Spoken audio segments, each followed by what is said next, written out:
আসসালামু আলাইকুম।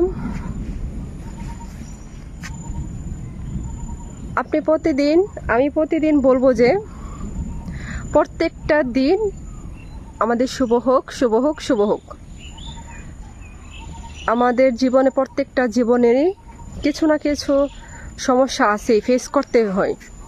তেমনি আমার, আপনার, সবারটাই ফেস করতে হয়। এই জন্য কেউ থেমে থাকেনি।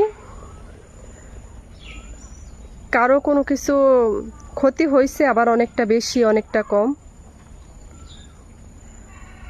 কেউ বুঝে উঠতে পারছে তাড়াতাড়ি যে আমার এটা ক্ষতি হবে, আমি তাড়াতাড়ি এই কাজটা করে ফেলে। আর কেউ একটু বুঝতে দেরি করছে, এইটুকুই। আমাদের সবার ব্রেন কিন্তু একরকম দিয়ে তৈরি করে নাই, যার যার বুদ্ধি ক্ষমতা ভিন্ন। আমি জানি না, কিন্তু আমার মাথায় আছে যে এটা যার যার ব্রেন ক্ষমতা ভিন্ন। শিক্ষা আমাদেরকে